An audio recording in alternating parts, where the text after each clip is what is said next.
comrades and friends, maybe it is worth mentioning one important fact, that when President Oliver Tambo, as Deputy President of the ANC then, was given instructions to leave the country, as he landed outside, he realized the size of the task he had to deal with to mobilize the world community to support our struggle, and felt he needed additional hands.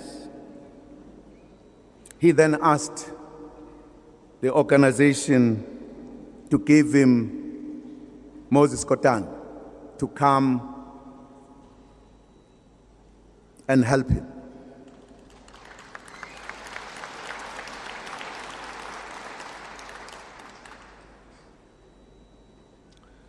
What had Tambo come across? He went into a number of countries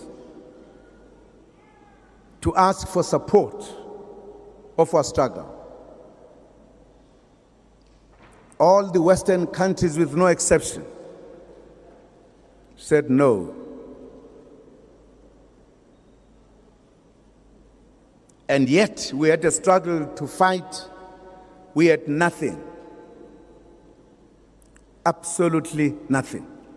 Countries in Africa did not have all the necessary things we needed.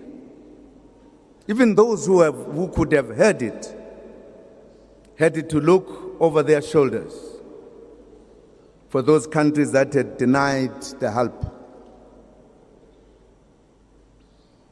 It was only when Oliver Tambo went to the Soviet Union then and other socialist countries where we got help to fight our struggle.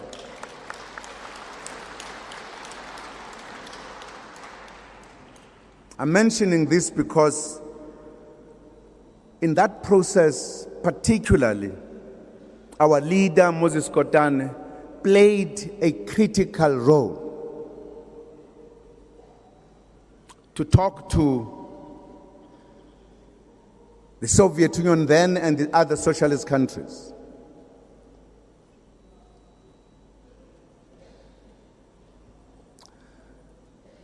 And now Russia, the then Soviet Union,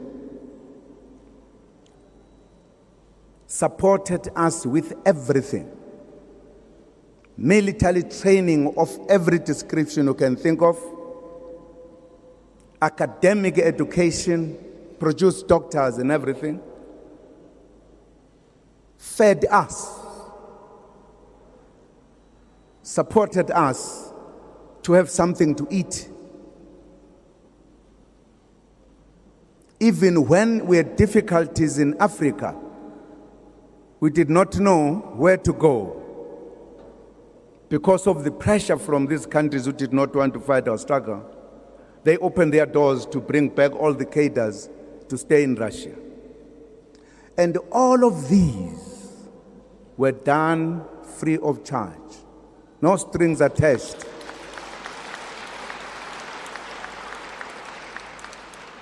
They demonstrated the true friendship to the struggling people and oppressed people of South Africa. In fact, that we had the cutting edge of our struggle. We produced soldiers and everything. It was because of Russia, in the main. They were our true friends, not artificial friends.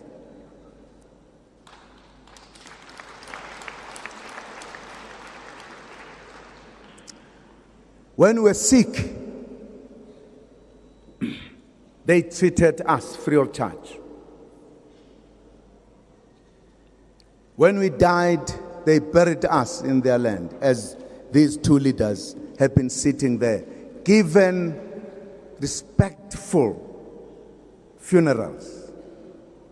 as if we're in our own country. Have we forgotten that?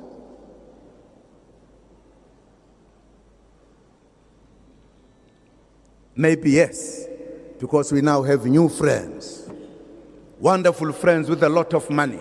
Maybe we've forgotten that.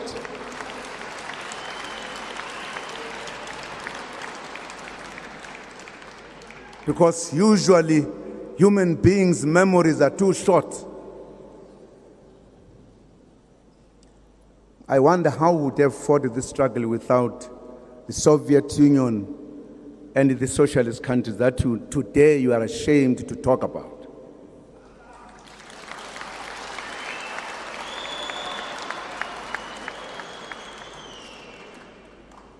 Do they remain our friends? No, some will say, because we are now doing business. Perhaps Russians are not going to give us business. We've forgotten. Some of us will never forget that Russians were there when we needed them most.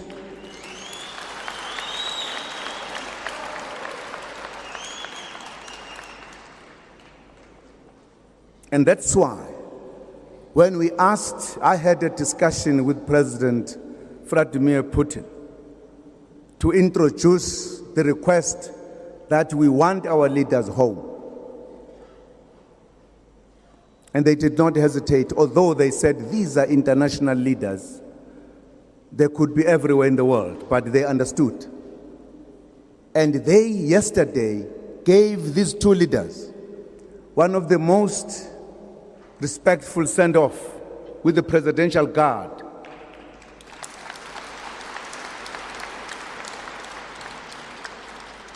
Is there a country among those that could not support us who could have done so to our leaders, who could have given them this respect?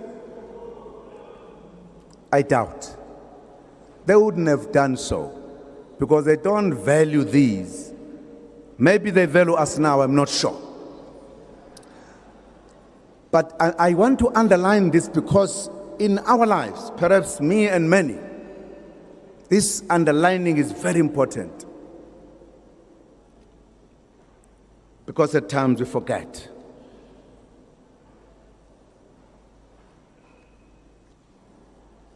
And if I didn't say this when these two leaders are here, I wouldn't have an opportunity to say it again.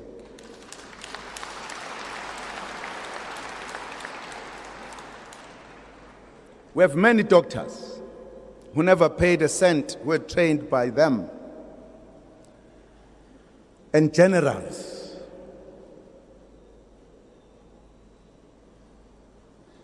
And scientists.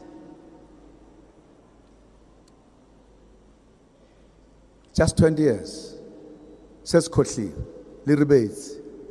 Huh? Little bits, yeah, no.